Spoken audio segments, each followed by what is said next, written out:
Hey, what's up guys? Welcome to episode 7 of the S14 restoration build. Today we're going to be addressing the next thing on the list of the interior of the S14. In the last episode, we took care of the main eyesore, which was this nice shift boot that we made here. Now, we got to address the next thing. And that's really it. There's only two things wrong with the interior, in my opinion. And that's the gauge cluster lights.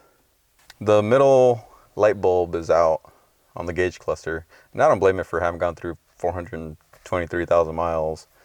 But rather than replace it with just another regular incandescent light bulb, I ordered a bunch of LEDs to replace all that stuff with. So let's get started taking it apart.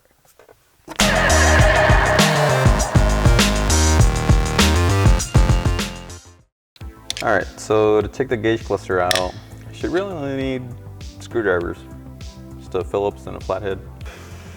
The only issue is trying to get all this apart without breaking anything. So first thing we got to do is take the Phillips and take this top cover off the steering column, and we can go ahead and loosen the tilt mechanism thing. And then there's going to be 4 Phillips screws, 2 in the front, 2 in the back. There's also 2 more holding the lower cover to the steering column. You don't really need to take those off. Okay, that's all 4 screws. It should just pop off. Then there's 2 other Phillips screws holding the gauge cluster trim up here. We're gonna take those off next.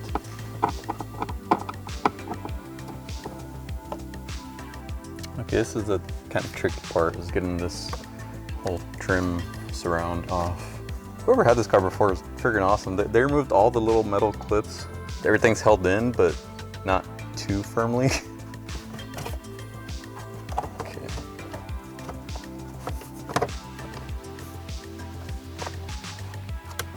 Now we need to get the plugs off the back of these switches here. To do that, one little trick I like to use is using a flathead with the tip that's smaller than the push tab on the connector.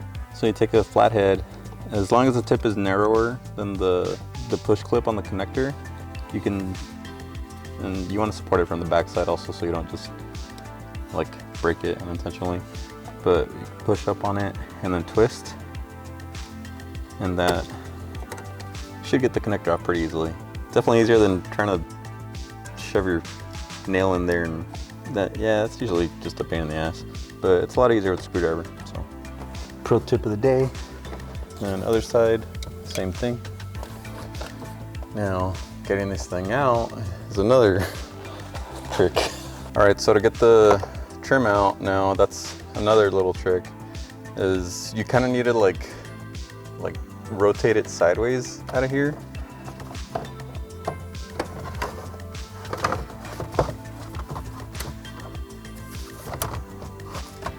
Okay, like that.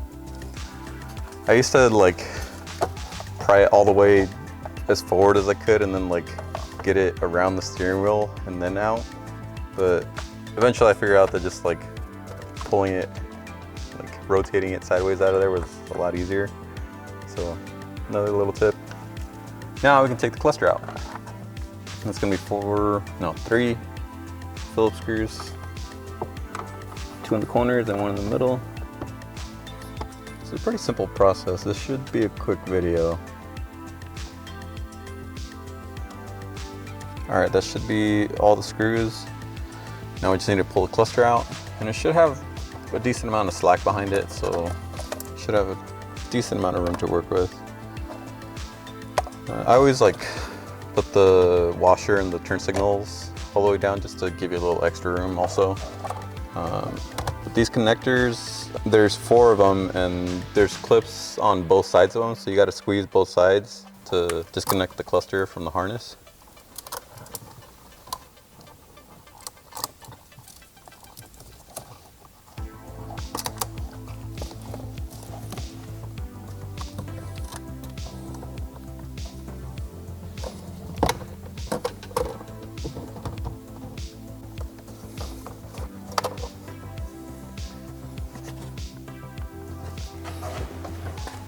All right, now we got the cluster out. Just want to note we had to take one of the bulbs out to get the far right connector off, but still not that complicated. But this is basically what we want to replace. So you just take the bulb. This is just a regular wedge base bulb you can get at literally anywhere. AutoZone, O'Reilly's, whatever your favorite auto parts store is. Or you could go to our favorite auto parts store, Amazon, and get some LEDs. Actually, I think you can get LEDs at like AutoZone and O'Reilly's now too, but I think they're like really overpriced or something. These, I just went with regular white LED bulbs. You can use pretty much any color. The cluster on these, like you saw in the stock, when we turn on the stock lights, it's just like an off-white color. So you can put any color LED in there and it'll shine through just fine. On some newer Nissans, the cluster itself is tinted like orange. So you're kind of limited to that spectrum. Like on the Altima, I just went with red because I can't stand that stupid orange color. So yeah, orange or yellow I guess would work too. But yeah, if you want to do blue or green or something like that, it's not going to work in the newer clusters because it's going to shine through that orange and then it's going to come out like a weird off color. But this one's just white, so you can use any color. I just went with the brighter white. Another thing you want to know is LEDs usually have a positive and a negative side. Like they have a polarity to them. So when you first turn the cluster on, they might not all work, and that's normal. Don't freak out. Don't go overturn them or throw them in the trash. You just gotta take the bulb out and flip it around. Or actually, you just flip this thing around also. That would work too. But yeah, you most likely just have the positive and negative flipped around. And if that's the case, they won't turn on. So you just gotta flip them. You should be good. All right, so this is our culprit. And you can see once you take this little rubber guy off, and it's a little darker, so yeah, it's probably burnt out.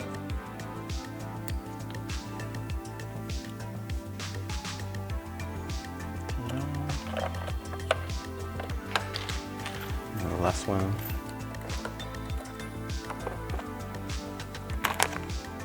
All right, and then the next one we're gonna do, I actually got a little pack of these, I think they're 74 base LEDs.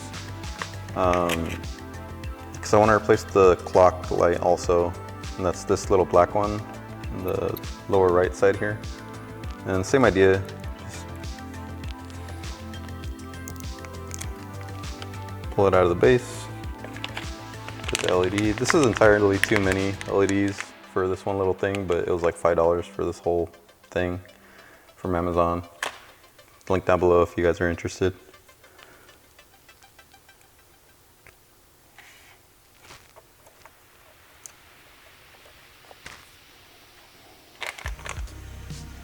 I have a bunch of these left over. I wonder if I could switch any of these other ones.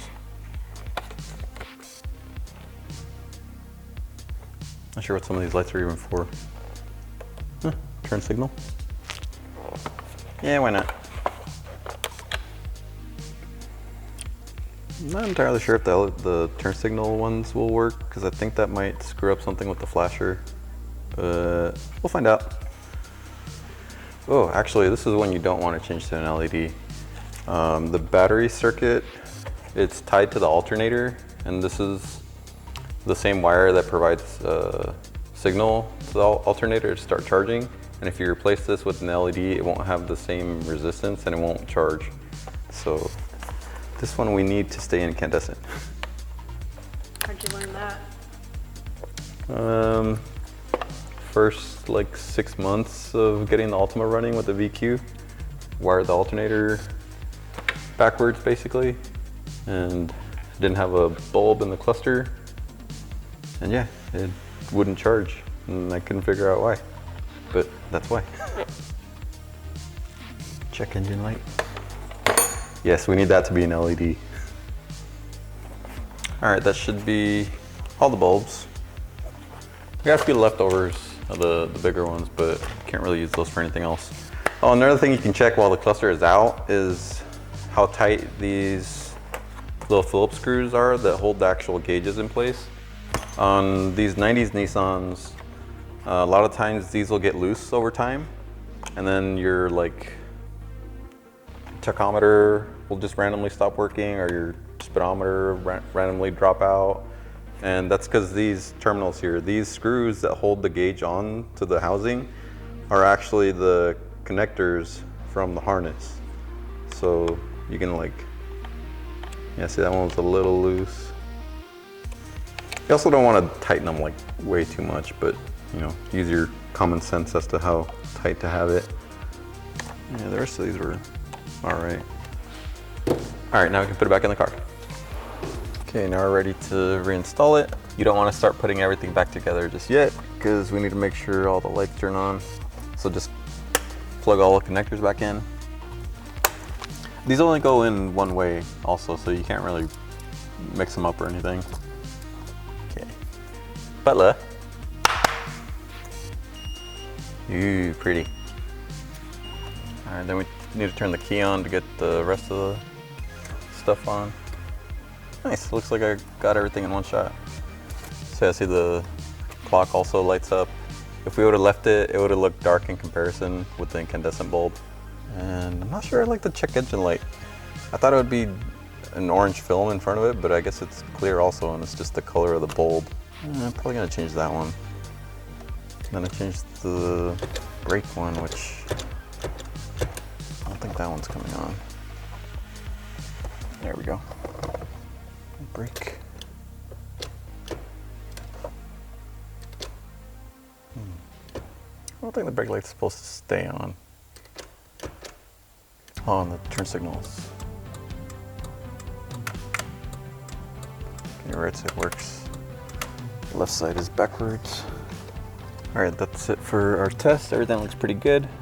Now to reinstall everything.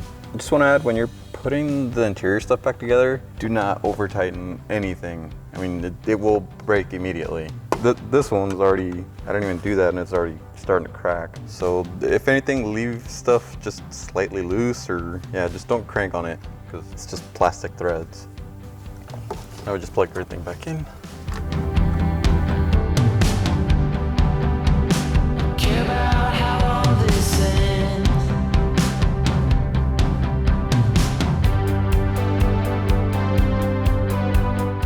And this side trim also, you can tell when it's tightened just enough because all these gaps will start to close. And that's it.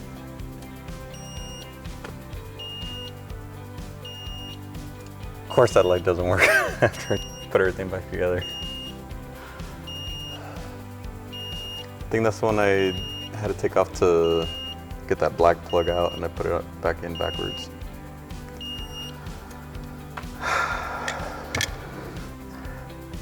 No, I just didn't put it in at all. Great.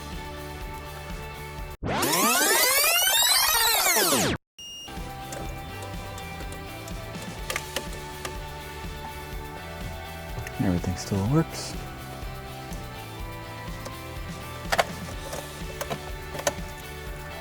Cool.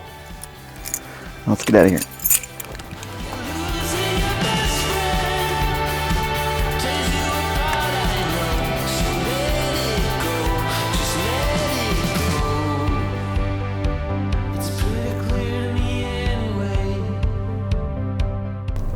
All right, pretty happy with the results. It looks much more modern, but I think that's gonna do it for this week's episode. Hope you guys join us next time.